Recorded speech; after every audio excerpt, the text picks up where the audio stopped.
Here is a Whirlpool Energy Comet Dehumidifier. This is the Whirlpool WHAD301CW Dehumidifier. It's a 30 pints per day model, and the manufacturing date is 20071502. Now, I don't think it's from 2007. If it was that old, it would have been 22 still. I could see it being from 2020. I could see it being from 2015. Definitely not 07, definitely not 02. If anybody knows how to decode that, I'd be curious to know. I'm going to go with 2020, I think. It says imported by XLS Products, made in China. So Whirlpool, as far as I know it, is still a manufacturer. If they manufactured this or not, I don't know. I would consider Whirlpool to be probably the best brand available today. And granted, that's not saying much because most of what we have today is junk.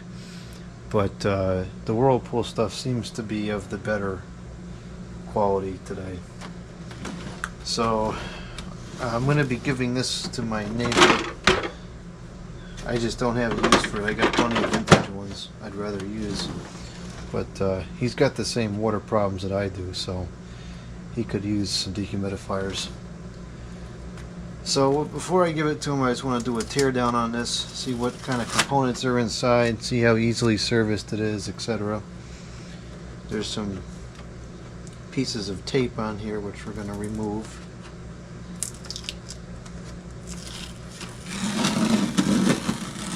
I hope that there's screws as well, but I will save these pieces of tape just in case there's not.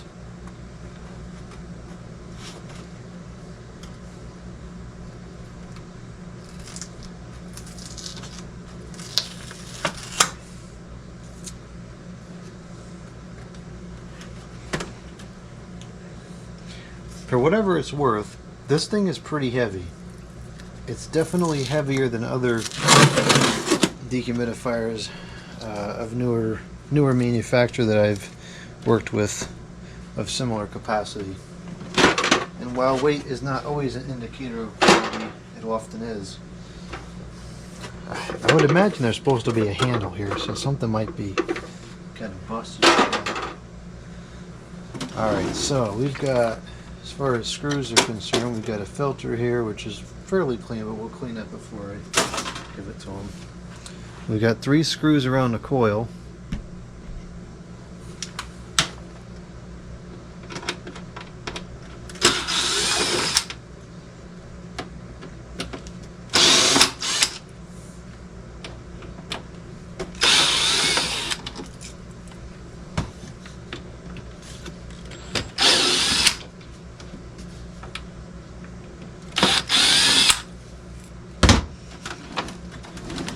And we've got a screw by this handle.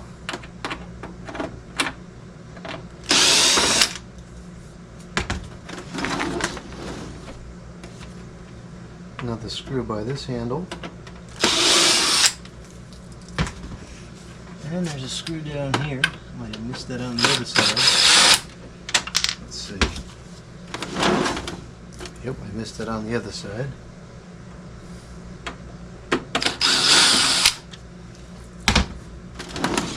And we've got 2 screws on the bottom here.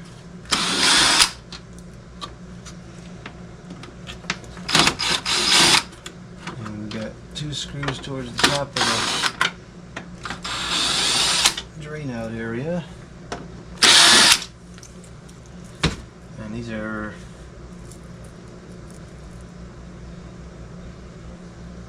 two of these are longer than the rest. I'd be willing to bet the 2 longer ones go at the bottom. Oh well. So does this just split apart now? I feel like it should. Don't see any more screws. I had a wiring diagram down there. It's kind of interesting to see that.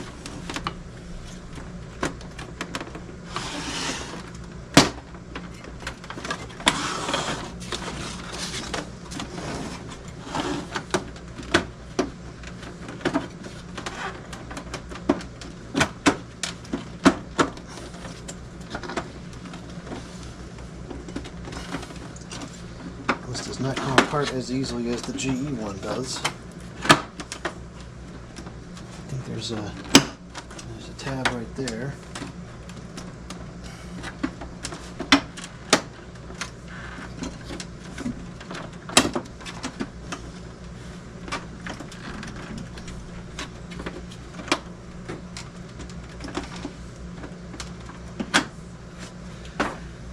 Okay, so this is not, definitely not as easy as the GE one.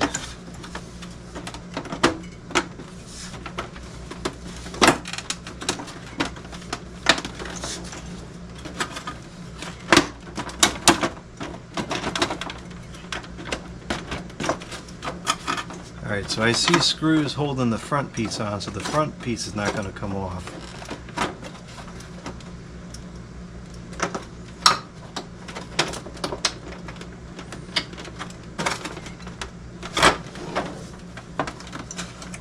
Does this need to come off? It does. That needs to come off.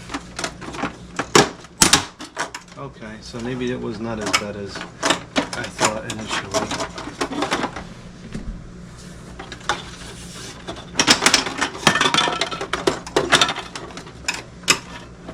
Seems to get stuck to the control panel here. We got handles coming off and going everywhere.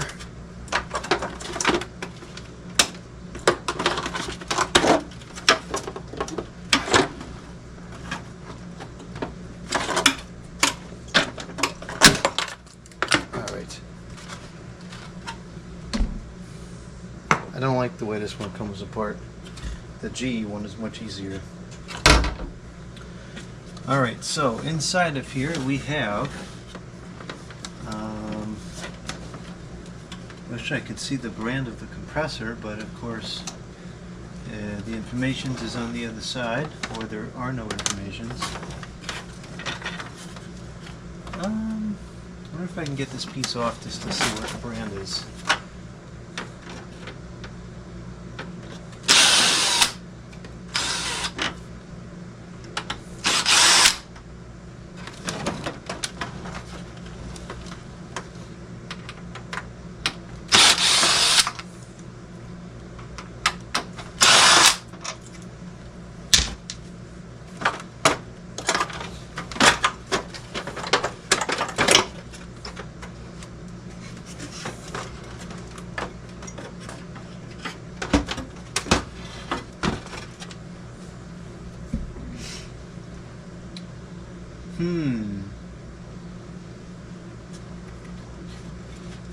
It looks like this could potentially come off, but not easily.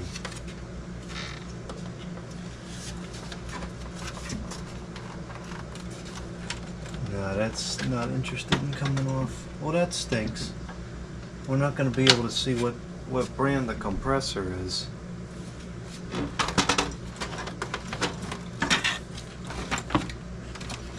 Coil on this one's much more substantial. This is a 2-layer evaporator and a 3-layer condenser. And just like the other one, there's absolutely no sign of rust on here, which is very odd to me. Now, this is kind of interesting. And here's one reason why I think this actually might last a decent amount of time. This does not have, and I haven't really seen this often, this does not have that steel piece where the coil stops that always ends up rusting. So this metal has that bluish kind of coating on there, which is like an anti-corrosion coating, and no steel piece to cause some rust. So I wonder if this would really last a long time before it starts to rust. This is the electronic humidity sensor. You take this out of here and just hang it out the side of the unit, and you get a much more accurate performance. On the other side, we also really don't have any signs of rust at all, which is very, very surprising.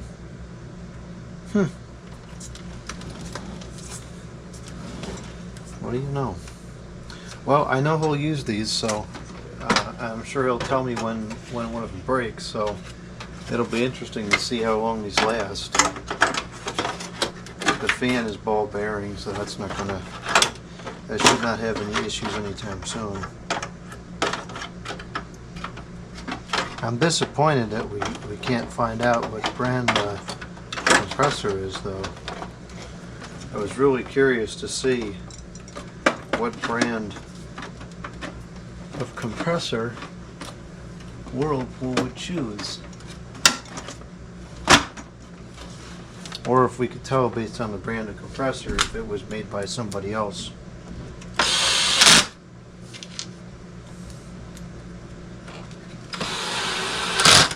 Well, I know there's people out there that are into this modern stuff, so maybe somebody can tell me what brand that compressor is.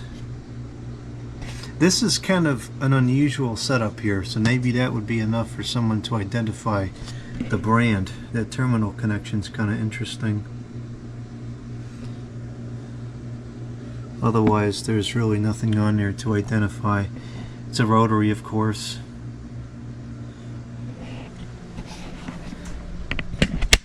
And then in here is the apparatus for the compressor. The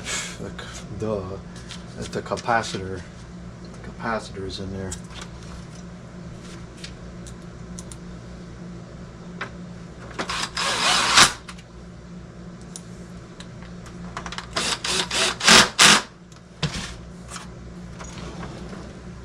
Oh, I put this in the wrong. I think this was up here, no?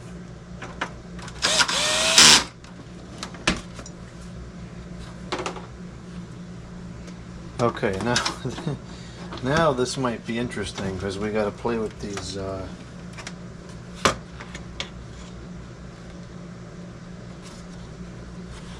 Wait a minute.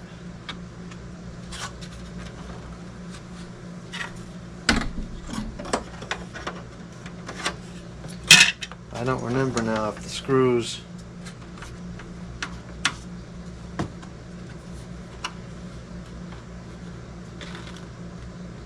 Oh, that goes over. Okay, so no, this is fine.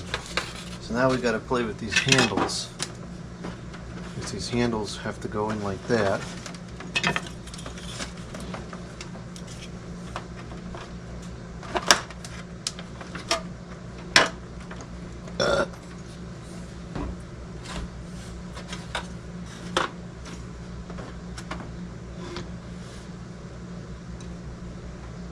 Yeah, if I was going to use this myself, I would cut a couple of these slats out and just pull that out and hang it out the side.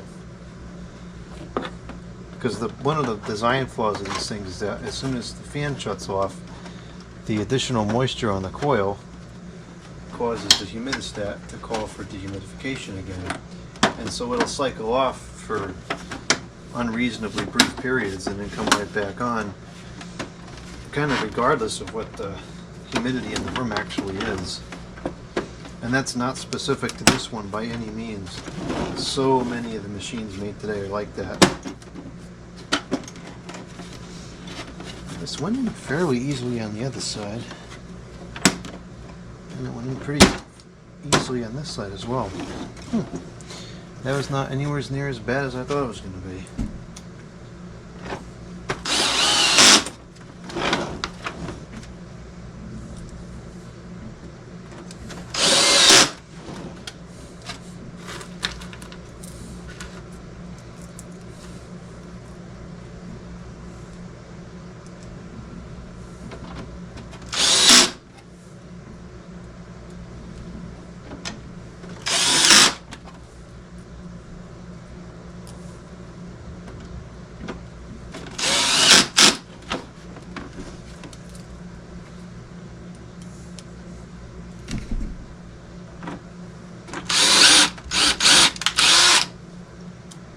Well, maybe that is where the longer screws go, because that was not grabbing.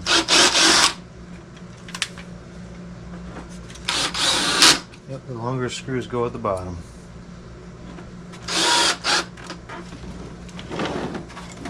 That makes sense because the plastic is double thickness there.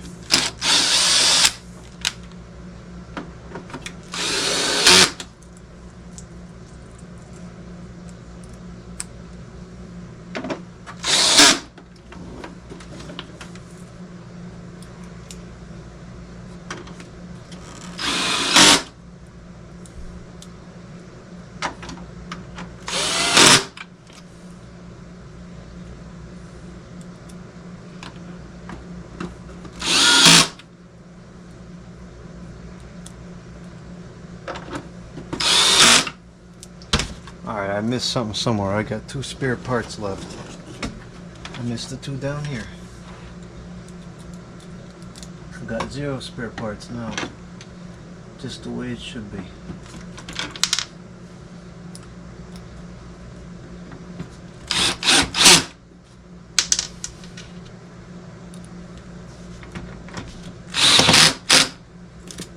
I think he's going to use the continuous drain option, but I'll put this back just in case.